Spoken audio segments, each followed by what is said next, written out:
excited. Welcome back to Robbinsdale Revisited, the podcast where we blow the dust off the archives, sort through the stuff, and drag local history back into the light. I'm Crystal Boyd, and I'm a Robbinsdale Historical Society member in good standing. And I'm Pete Ritchie, and I still smile every time I say I'm still the president of the Robbinsdale Historical Society.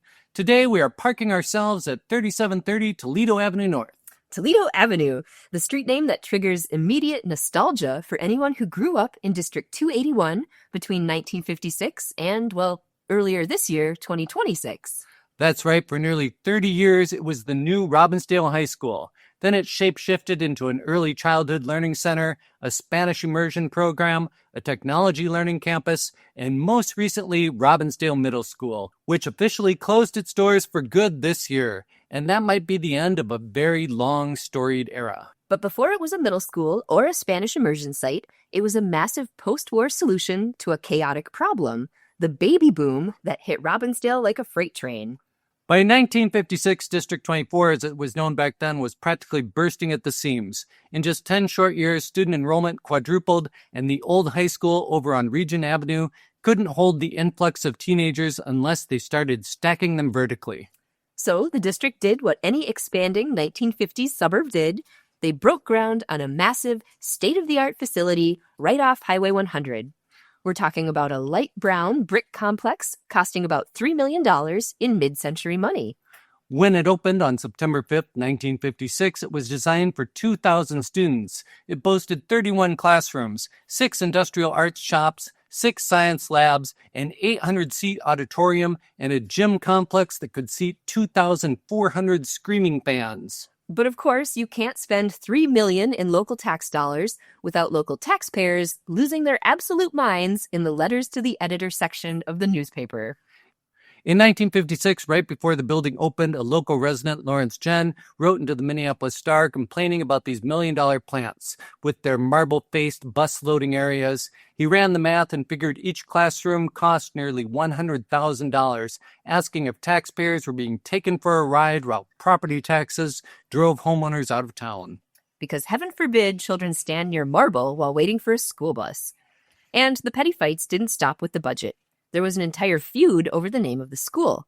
Since the school wouldn't be serving just Robbinsdale residents, Mayor Ralph Overly from the city of Crystal pitched naming it Cooper High School in honor of Superintendent E.J. Cooper. Yeah, Overly over there in Crystal. He was full of ideas, but the superintendent shook his head, and the school board kept the name Robbinsdale. Principal Milo Milkey stepped up as the inaugural principal, a post he'd held until retiring in 1968, though he stayed so iconically tied to the school that they eventually named the football stadium Milkey Field after him. And Pete, we can't talk about the legend of Robbinsdale High School without bringing up the garage rock explosion that took flight here and shook America. And for some reason that reminds me of one of my favorite quotes by the great Frank Zappa, who said, "High school is not a time nor a place, it is a state of mind." But we're talking about the Trashmen, Surfin' Bird, the song that hit the Billboard charts in early 1964 and put Minnesota on the global pop map. Then these 4 guys from Liverpool turned up. Well, that's them, the Trashmen. Their origin story is hyper-local. Steve Wahr moved up to Robbinsdale from Iowa right before his freshman year. He enrolled at Robbinsdale High School and met rhythm guitarist Dahl Winslow.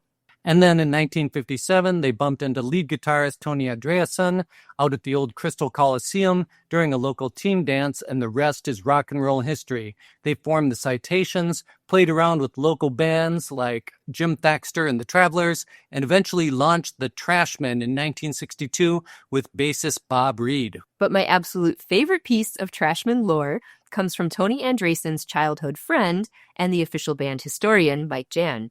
He told this story about him and Tony sitting parked in a 1948 Plymouth on a hill overlooking Crystal Lake so they could boost the radio signal for the Grand Ole Opry, which broadcast out of Nashville, Tennessee. Yeah, so one of our Robbinsdale cops pulls up and asks what the hell 2 teenagers were doing parked by the lake on a Saturday night, and they had to explain, "Officer, the reception for the Opry is just better up here by the lake. There's less interference." But there was no beer in the car, just 2 kids obsessing over country licks and guitar boogie. And a couple years later, Steve Wauer was performing the famous Bird Dance solo on American Bandstand in 1964. He was there by himself because Dick Clark's producers refused to pay to fly the entire band out to the studio. The cheapskates. The Trashmen flew from Robbinsdale to international stardom, and it all runs straight back through our city and our high school. A little before my time, I think I remember hearing a cover version by the Cramps in 1978 before I ever heard the original. And Pete, when you look at the creative powerhouse that was Robbinsdale High School, the Hall of Fame isn't just limited to professional wrestlers and rock stars. We also have to talk about Catherine Lee Scott.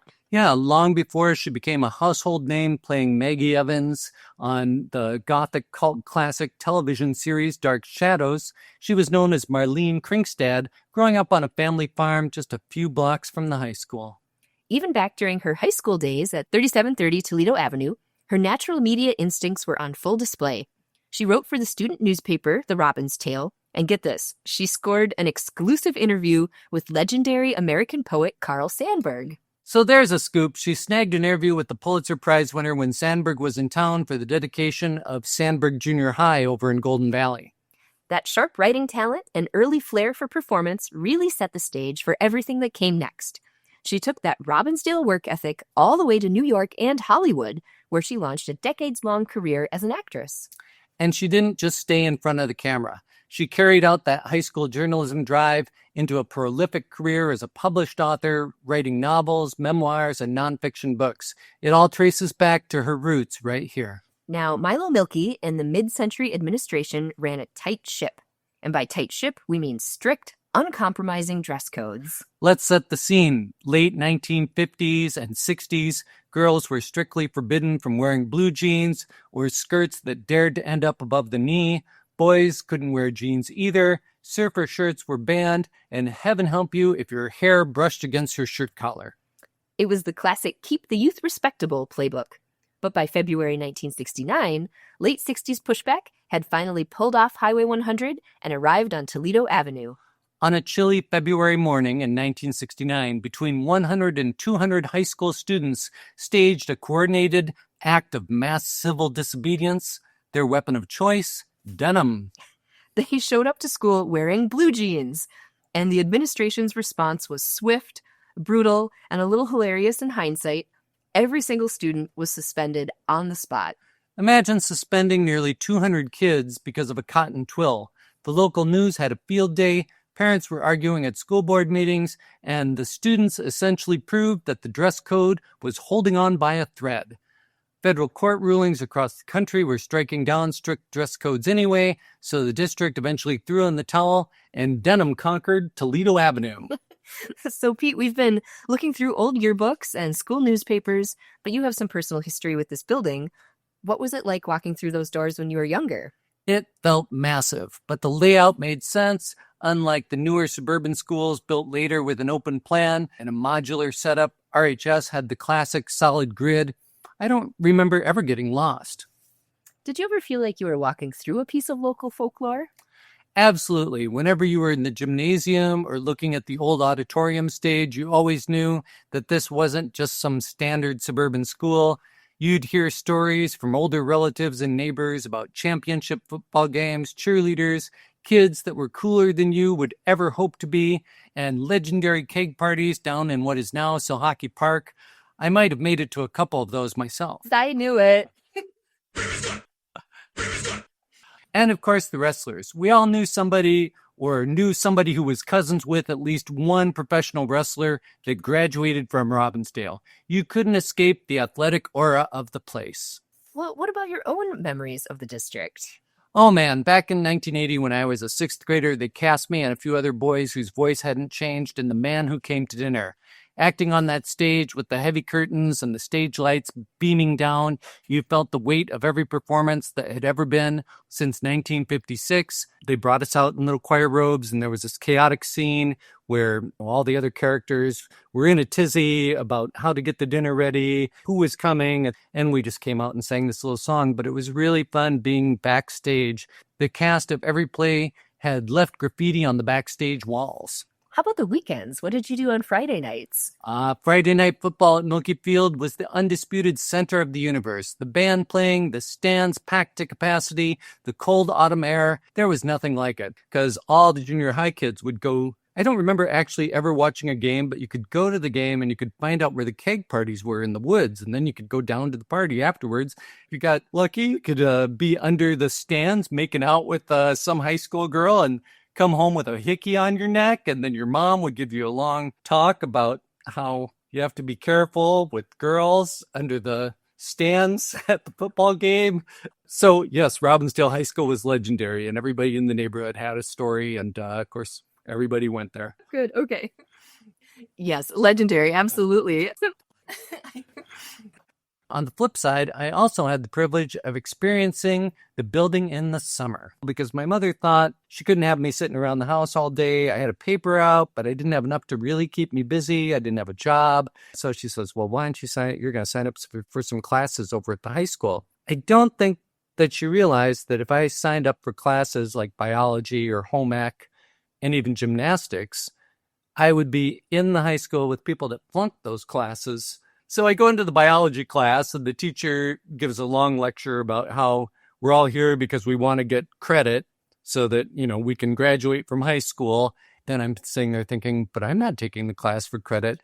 And they dragged us out to this little pond between the high school and Highway 100 in the Schley Bowl. And we were going to look at the pond scum and all the things floating around in it and take a little sample. The moment we get to the pond, everybody lights up cigarettes. And the teacher's just fine with it. So all these guys are sitting there smoking, and I'm like in 8th or 9th grade, and I'm thinking, well, can I bum a cigarette? So I learned to smoke at summer school. That was kind of cool. The home ec class was sort of a similar scenario. Here's all the people that flunked home ec, and here's grade Pete with all the high schoolers. But I idolized all these kids. They were 3 or 4 years older than me, and I was making notes about what they were wearing. Look at those shoes. Those are really cool. And there was sort of a new wave thing. The gymnastics class was great. We did a lot of stretching. I learned how to stretch. I learned to hate stretching. Mr. Craig was the teacher who I later had as an art teacher in high school, and he still shows up at the Robbinsdale class reunions. Of course, they closed Robbinsdale High School the year before I got there, and we'll talk about what a miserable battle that was and how we lost. I always thought I would be going to Robbinsdale High School, and I had that special preparation for it in that summer when I was in junior high. But let's circle back to the wrestlers, Crystal. If you polled random people across the country and asked them where the global epicenter of professional wrestling was in the 1980s, what would they say? Well, they'd probably guess Atlanta, Calgary, maybe New York, and they would be dead wrong because the real answer is 3730 Toledo Avenue North in Robbinsdale, Minnesota. It was an absurd statistical anomaly. No single high school in human history has produced more legendary Hall of Fame professional wrestlers than Robbinsdale High. And Pete, I'll let you run through these, but we have 8 guys in the Hall of Fame lineup who walked these exact hallways, ate the same cafeteria mystery meat, and lifted weights in the Toledo Avenue gym. Yeah, maybe that mystery meat is the common denominator that brings it all together. But Vern Gagne, class of 1943, the godfather of Minnesota professional wrestling, 2-time high school state champion, NCAA champion, and multi-time AWA world champion back at the original Regent Avenue High School. Larry the Axe Hennig, class of 1954, the 1954 Minnesota State Heavyweight Wrestling Champion, AWA Tag Team Champion, and absolute powerhouse. Kurt Hennig, class of 1976, Larry's son, famously known as Mr. Perfect, AWA World Heavyweight Champion, WWF International Champion, and widely considered one of the technically greatest wrestlers ever to step inside the ring. Ravishing Rick Rude, class of 1976, WWF Intercontinental Champion and WCW World Heavyweight Champion, complete with the airbrush tights, the iconic mustache, and the legendary swagger. Tom Zink, class of 1976, the Z-Man, RHS soccer player turned Minnesota bodybuilder, WCW television and tag team champion.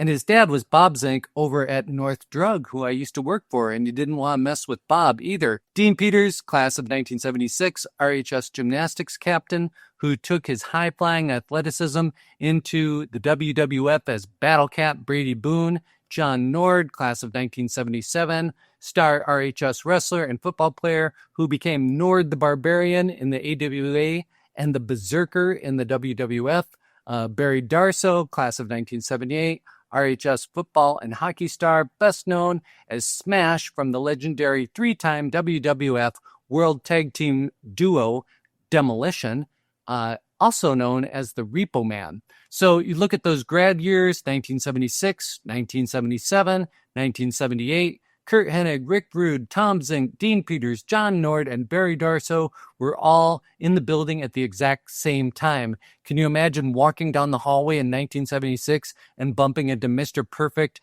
and ravishing Rick Rude, arguing near their lockers? The sheer amount of machismo and bravado in those halls must have been off the charts. Trained locally in church basements and gyms by legends like Ed Sharkey and Vern Gagne, these guys went on to dominate Vince McMahon's WWF and Ted Turner's WCW. Throughout the 80s and 90s, Robbinsdale was literally the birthplace of modern sports entertainment. But Pete, you forgot Medusa. Deborah Miceli attended Robbinsdale High School in 1979, and she went on to achieve legendary status across both professional wrestling and motorsport. After debuting in 1984, she earned early fame in the American Wrestling Association, or AWA, as Medusa Miceli, winning the AWA World Women's Championship in 1987, and in 1988 she won the PWI Rookie of the Year, the first woman ever to win that award. Then in 1989, she broke new ground by becoming the first non-Japanese wrestler to sign with All Japan Women's Pro Wrestling. She transitioned to WWF as Alundra Blaze in 1993, where she captured the WWF Women's Championship 3 times before famously returning to WCW in 1995, where she dropped the title belt into a trash can on live television. Then, during her later WCW tenure, she made history as the first and only woman to win the WCW Cruiserweight Championship before retiring from in-ring action in 2001. But wait, there's more! Miceli then launched a standout second career in monster truck driving. She won the Monster Jam World Finals Championships in both freestyle and racing with her signature Medusa truck, and I saw her when I went downtown to downtown Minneapolis at the Metrodome for the Monster Truck Jam. It was just amazing to see her out there crushing it. So, capping off her trailblazing sports entertainment legacy, she was inducted into the WWE Hall of Fame in 2015 under her moniker of Alundra Blaze. You know, I heard a great quote from her once, that it was, the difference between driving a monster truck and wrestling was in the monster truck races, you didn't know who was going to win. You know, it seems to me she also had a role as Rick Rude's valet, but I don't think she graduated from RHS. I don't know if she dropped out or moved. I can only find her in one yearbook. It doesn't matter. She's the most amazing. She belongs at the top of the list of all those amazing Hall of Famers. Okay. Well, while our alumni were becoming international superstars, back home in District 281, a massive economic and demographic storm was gathering. Yeah, the late 1970s brought a harsh reality. The baby boom had long ended, and district-wide enrollment cratered, dropping from 28,300 students in 1971 to down around 16,300 by the 1981-82 school year. The math was cold and unfeeling, state funding plummeted along with enrollment, and the district simply had too many high schools. They had already shuttered 7 elementary schools and a junior high, so now it was a high-stakes 3-way standoff between Armstrong, Cooper, and Robbinsdale high schools. Robbinsdale High was actually the cheapest school to operate in the entire district, but Armstrong was located out west in the fast-growing, more affluent Plymouth, and it featured a media center, a modular scheduling setup, whereas RHS sat on the eastern edge of the district in an older neighborhood. The school board meetings turned into absolute battlegrounds. We're talking about packed auditoriums, screaming matches, months of political deadlock. The city of Robbinsdale fought tooth and nail to save its namesake high school. In early 1982, over 300 students walked out of class to march in protest. Yeah, and the board deadlock was so severe, stuck in a 3-3 tie over whether to close Cooper or Armstrong, and then on January 18th, 1982, they pulled a radical parliamentary maneuver. They formally proposed closing all 3 high schools to satisfy legal requirements and handed the real decision over to a private 3-member fact-finding panel consisting of former Minnesota Supreme Court Chief Justice Robert Schuren, James Hetland Jr., and John Mass. A fact-finding panel. That's interesting. So the panel met behind closed doors, and they accepted no direct public input. They ultimately recommended keeping Armstrong and Cooper high schools while shuttering Robbinsdale High School. In April 1982, the board voted 5-1 to adopt the panel's recommendation and close Robbinsdale High School at the end of the term. Outraged parents and citizens immediately filed lawsuits against the board alleging widespread violations of the Minnesota open meeting law. A local district court judge agreed, finding board members guilty of 14 separate meeting violations stemming from secret phone calls and small group meetings, fining each member $100. That fight went all the way to the Minnesota Supreme Court in 1983 in the landmark case Moberg versus Independent School District 281. The Supreme Court reversed the personal fines against the board members. They ruled that discussions between fewer than 4 members didn't constitute a formal quorum, but they ultimately upheld the school closure, ruling that the district acted within its legal authority. The final graduating class walked the stage in June 1982, officially ending an era of Robbinsdale Robins. But if you really want to feel the raw emotion of that moment, you have to turn to the students themselves. The final issue of the Robin's Tale, published on June 4th, 1982, serves as an incredible, poignant farewell to the school. And that paper was practically a historical archive written in real time, and the student journalists did not hold back. They captured the heavy emotional fallout, including the anger and the heartbreak. It brought together personal reflections from students, teachers, and staff facing the end of an era. Senior spotlights highlighted the resilience of the class of 1982 as they prepared to walk out the door as the last official graduates.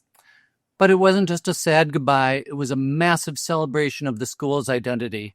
A huge portion of the final issue focused on the legacy of Robin athletics. They paid tribute to Coach Irv Nerdahl and his legendary 31-year tenure leading Robbinsdale football to 11 Lake Conference titles.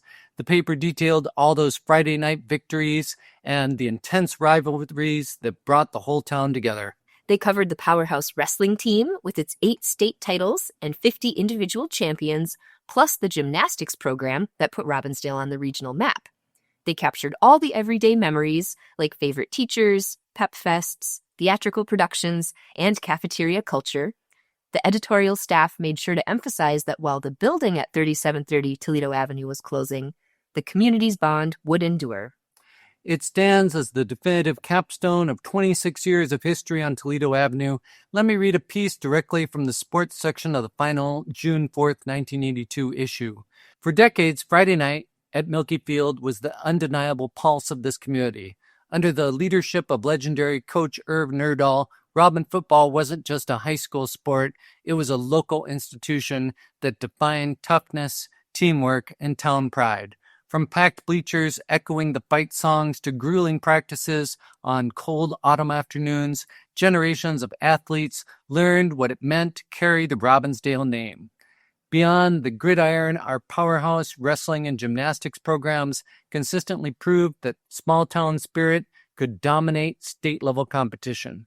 As the lights on Milky Field dim for the last time, the records may fade, but the legacy of Robin athletics will remain unbroken. And here's a snippet from the main editorial page written by the student staff as they closed out the paper.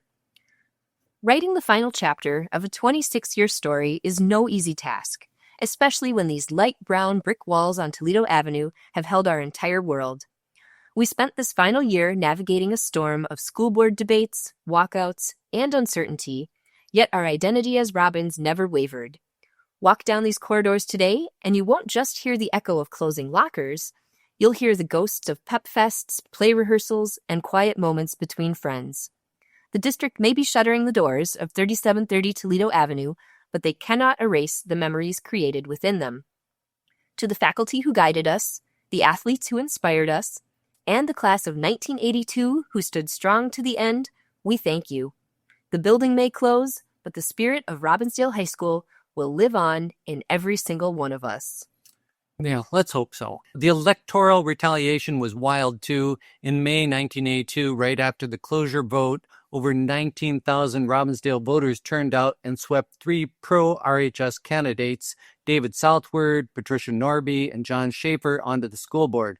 But even with the new majority, an estimated $4 million cost to reverse course and reopen the school was just too steep, so the decision stood. A Minnesota poll taken in July 1982 showed just how deeply split the area was. In Robbinsdale, 73% of residents thought closing Robbinsdale High School was a terrible decision. But out in the Western Armstrong area, 64% thought it was a good decision. So it was a total geographic divide between the old town center and the new expanding suburbs. But as we know, 3730 Toledo Avenue refused to fade away. Over the next 4 decades, District 281 adopted the space for early childhood education, the district's technology learning center, a Spanish immersion program, and eventually, in 2005, it became Robbinsdale Middle School. It continued to educate thousands of local kids for decades until closing its doors for good earlier this year in 2026. The physical functions of the building may change, but the history built inside those brick walls on Toledo Avenue remains an unforgettable chapter of our town. I can't remember the tune for this, but I'll try a dramatic reading of the Robins Fight song. There's a yell from the students and the teachers as the team goes marching by. There's a cheer from the stands and the bleachers as they play to do or die. At the half, you can tell the gang came. We have a team that cannot fail. Who's the winner of this bargain? It's good old Robbinsdale. Thanks for listening. I'm Crystal Boyd. Robbinsdale Revisited is brought to you by the Robbinsdale Historical Society. Our little history museum is located at 4915 42nd Avenue North in the heart of Robbinsdale. We're open Fridays and Saturdays from 10 to 3. You can also visit us online at robbinsdale.org. You found this episode, so you know where to find the next one. Bicycle into the city every Saturday to see our friends. In the bus back home, sitting hand in hand when the evening ends. Oh, when the evening ends. Oh, when the evening ends in Robbinsdale.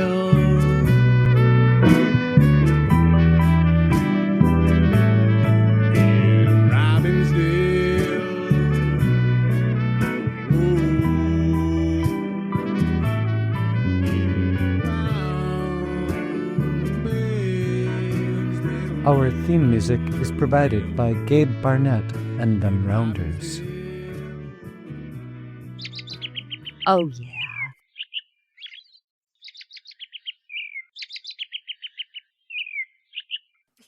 From Captain Billy's Whiz Bang, May 1924.